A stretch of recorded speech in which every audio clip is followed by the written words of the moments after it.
And then it was a little more straight-laced jazz music, like band music. And then big band music became popular. And then swing music is a part of the big band music. It's all a part of that.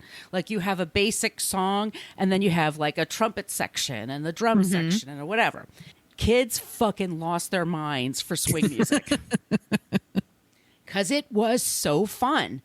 It's danceable, and you don't even swing have to music is fun. And it's super fun.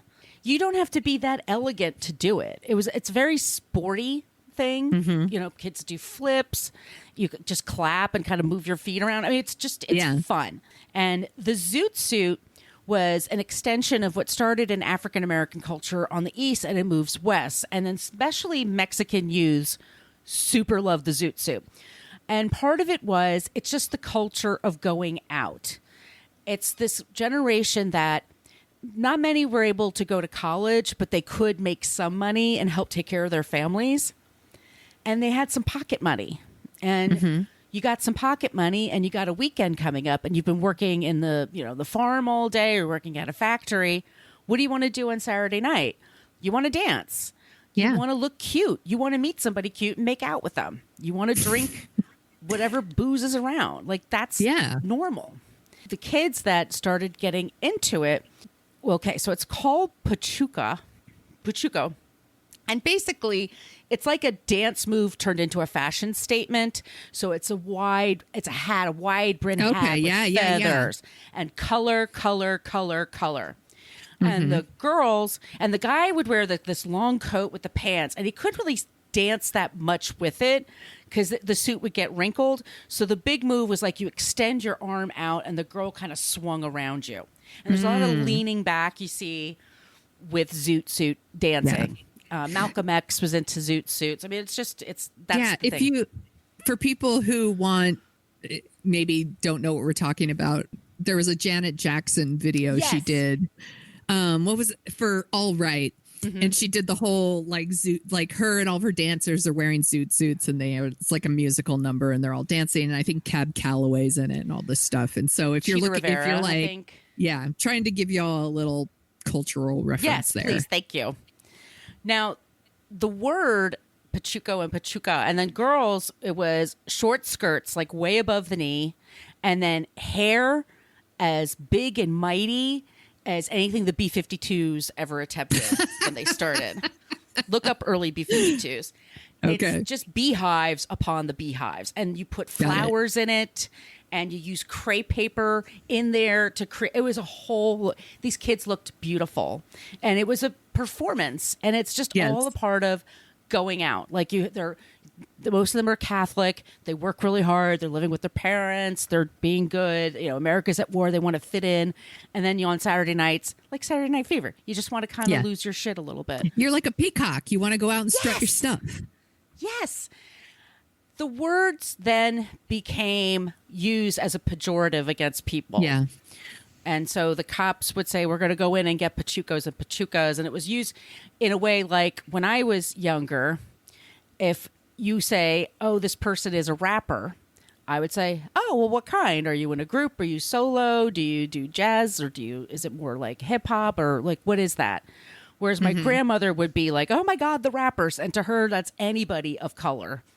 Yes. She was very racist, being my point. So it's a case where a word was taken from people to decide who they were. And part of the problem was, basic racism. And there's this idea of that.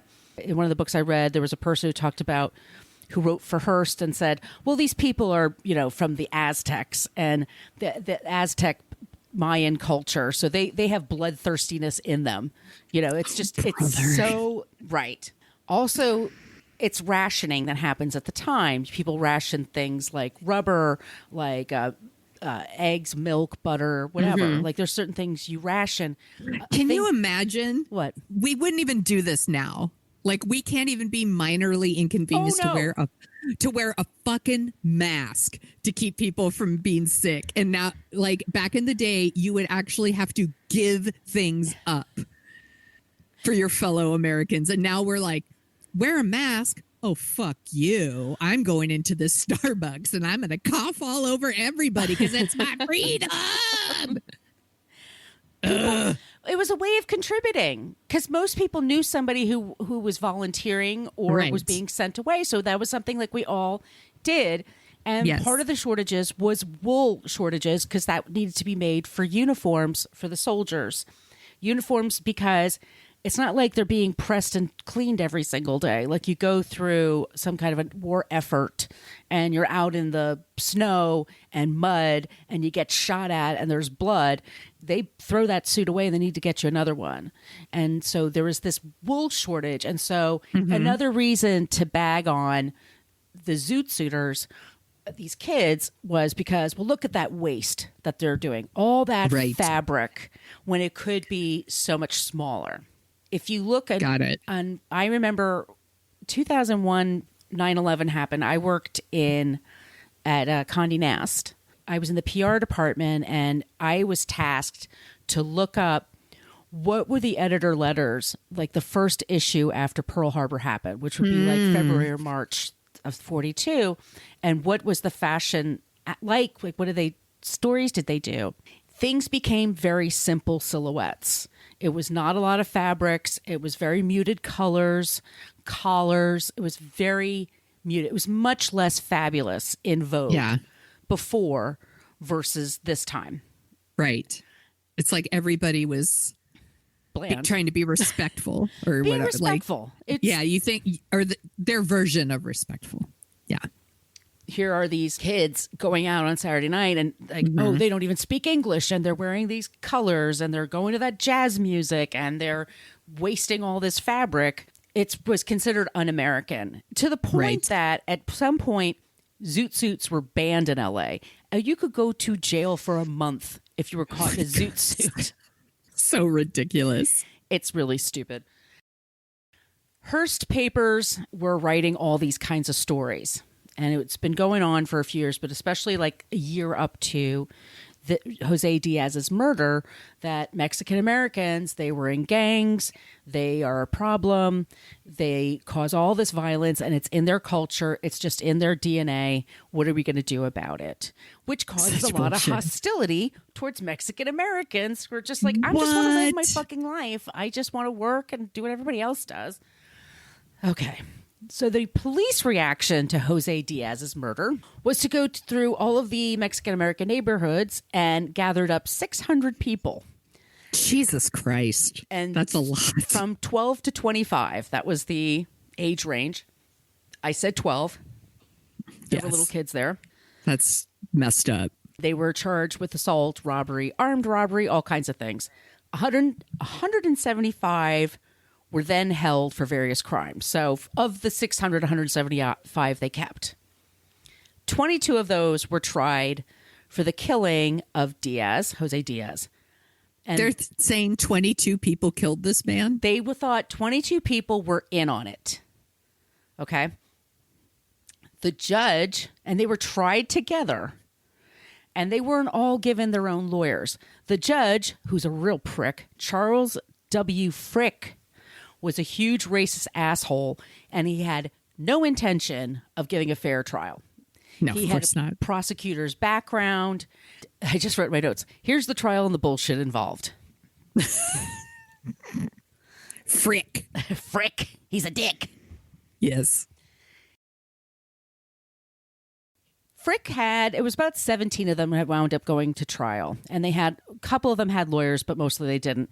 And the room was so small that the jury box and the defendants were basically staring at each other really close. And so he had them change the seating around so that we're facing one another. In the 3 months it took to put them to trial, he wouldn't let any of them get haircuts, get clothes, nothing. So they walk into this courtroom 3 months later. And these are kids that are really careful about their appearance. Everything. They have raggedy clothes with holes in them. They're stinky. And they have this long hair that's super long now and crazy because they haven't been able to comb it. They haven't been able to style it. And the judge says, well, you have to look like you looked on the night that it happened. That's exactly. What the fuck? It's such bullshit. By the way, not that much has changed. This kind of shit still happens. It still happens. Yeah. They go, they're on, so the trial is going on. The judge would take the prosecutor out to lunch sometimes and give him tips on like what to ask on the stand. The defendant lawyers were not allowed to sit with their clients. They had to sit away from them. So the only time they could confer with them was during breaks and lunch breaks. That was it. Some bullshit. It's huge bullshit. And they were people would go in and say like, "Oh, I saw that kid rob a store. I know he's guilty. That one over there."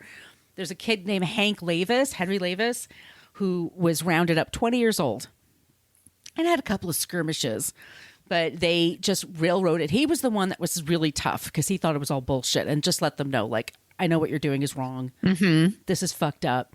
But he wouldn't let them see him cry. They wouldn't let him see him get weak. As this trial is happening, there is the Sleepy Lagoon Defense League, and it's filled with a bunch of commies and actors. Maybe they're all the same, but it's filled with socially conscious people. Yes. Commies and actors. Commies and actors. Anthony Quinn, Rita Hayworth, director Orson Welles. Orson Welles, yes. He was always accused of being part of communist activity. It's like anybody who... Yeah. And people at the time, by the way, before this happened, people did explore the Communist Party. It's not like it's that crazy. I mean, yeah. Anyway. Yeah. Well, and like you got in trouble just for like going to meetings and like learning about shit. And people are like, "You're a communist!" Right. Like people freak out. Yes. This is 10 years before that the McCarthy hearings start, but they're collecting their evidence now. Yes. The FBI is more powerful than it's ever been. And so these actors get together and they're like, this is some bullshit. And we got to look out for these kids because they're not getting any kind of representation. Rita Hayworth, by the way, is Hispanic. She has a Hispanic background. One of the women there, Henry's sister, the man I just mentioned, she was speaking at an event at Beverly Hills Hotel. And she showed up like she would as a Zoot Suit girl. She had short black skirt. She had the big hair. And Rita's like, you probably need to wear something a little more demure. And so she gave her one of her dresses that she wore to the Oscar. So this girl, the first time she wore a formal gown, wow, it was Rita Hayworth's. By the way, if you haven't seen Rita Hayworth, y'all Google her. She's one of the most gorgeous creatures you've ever seen. And a great dancer. And a great dancer, and just lit up the screen whenever she was gorgeous. Gilda. Yeah. Yeah, she's love her. And she was socially very conscious. Yes. Anthony Quinn, he thought he was going to be blackballed by the industry, but his parents said when he was a kid, those were the people that gave their family eggs when they had no money for food, when they had nothing. So they're like, no, you gotta go out there. They're being tried. The judge also decides at one point, you know what? Whenever you hear your name being said, you need to stand up in the defendant's booth. And so it sounds like they're being accused of things. They're kind of like affirming it by standing up. Yeah. And a lot of them don't speak English, or their English isn't that strong. And they certainly don't speak on the level of a lawyer that's like railroading them. And so fucked up. And the jury's looking at these, and it's all over the papers. Like, these kids are stinky and they got this crazy hair. And it's like all of this was put against them. Okay, you're going to be shocked to hear that most of them were convicted. What? Spoilers. No. So the Defense League pretty much puts in, right away, we're going to appeal this. This is total horseshit. Just stay with us. So while it's on appeal, a bunch of them were sent, different prisons. Hank Lavis, he's the one that went up to Fulton because he was a little bit saltier than the others. But the others actually had a decent time in the prison because the Hollywood people made sure that they were treated better than the other prisoners. So they had like steaks and milk, but they're still in prison. I mean, let's be clear. Exactly. The three girlfriends of the guys that were convicted, there were three women, never got a trial, had no representation, and they were sent to the Ventura School for Girls. A place known to be so hideous that women were known to try to swallow safety pins the night before they had to go in there because it was so fucking terrible. That is awful. They served for years. They got no special treatment. They didn't have anybody looking out for them. It's such bullshit. Fucking sucks. It sucks. They were called Zoot Suit Slick Chicks, and just sort of like